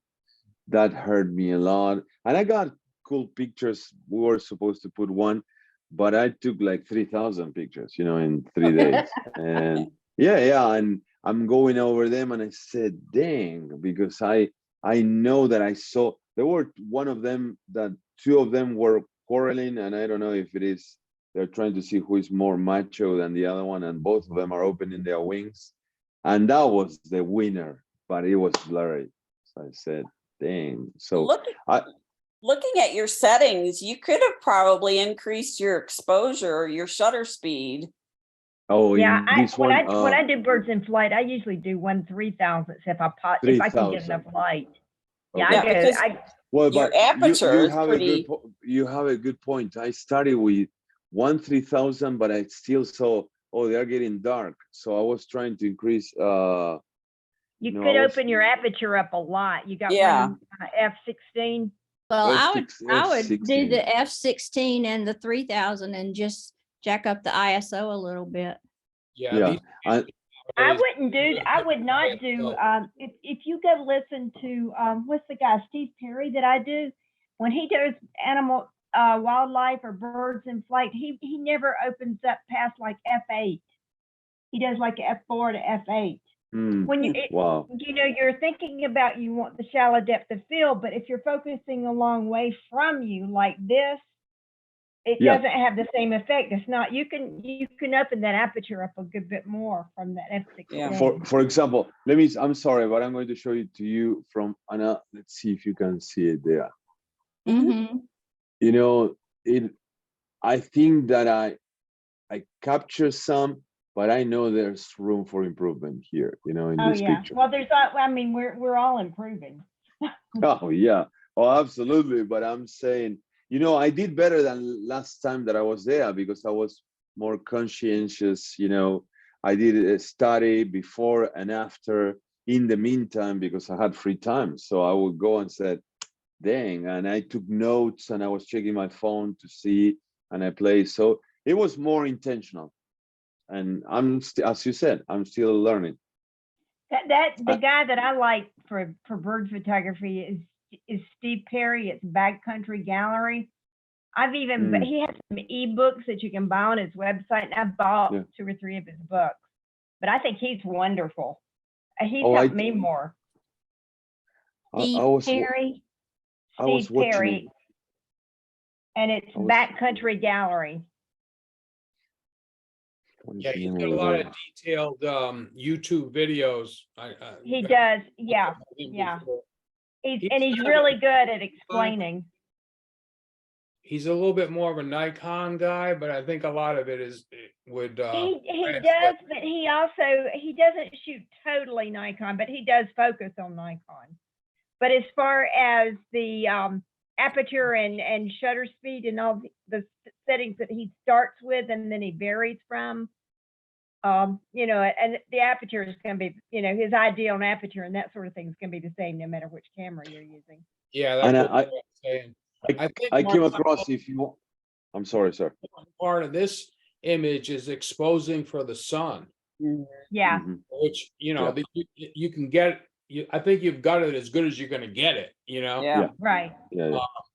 And you gotta But be it- careful too, you can't look in your eyepiece at that sun for very long, or else you're gonna start to Yeah, get, burn your eyes out. burn your eyes out, exactly, Yeah, so. you can also damage a lens or the sensor by doing it too long. So as long as you've got the exposure relatively good for the sun, and then now you just, and you've got the high shutter because of all the light, now you're just waiting for something to go by your. Yes, to go by. Yeah. You know Yeah, what but I he said found? he said his pictures were blurry otherwise. That's what I was talking about, really. Yeah, but this one's not blur, not, No, no, no, no, No. No, no. I mean, Say this no, one no. is, I don't think the point of this one is to be sharp. Yeah, No, I no, think it's the- absolutely. it's very moody. I like that. Yeah, Yeah, this one this is yeah.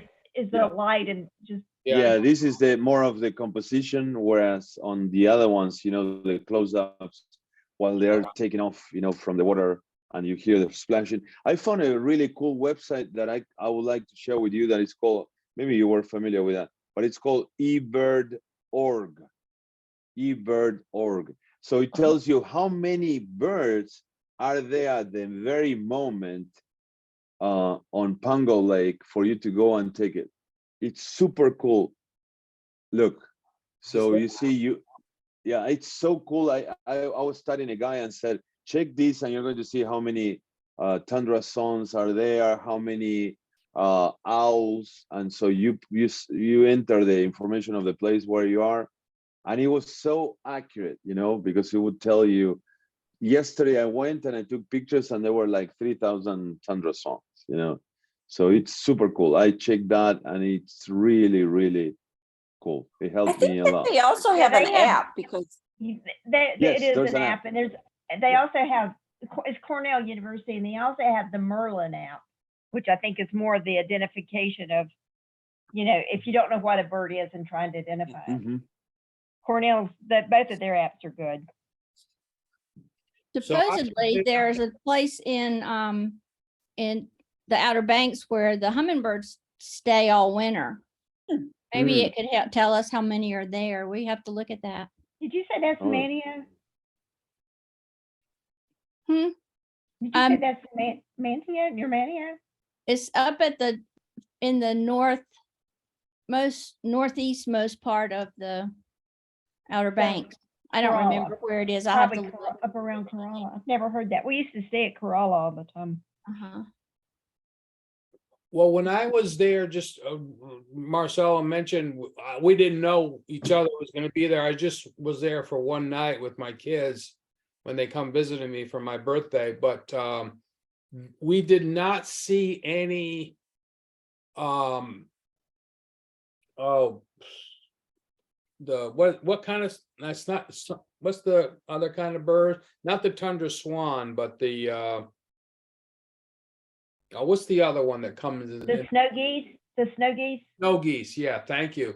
We did not see any snow geese, but then a friend of mine that lives nearby on Facebook, Lori, if everybody knows her, she captured some pictures of snow geese. So when you Mm. guys, if you guys go down, hopefully you'll see the snow geese in addition to tundra swans.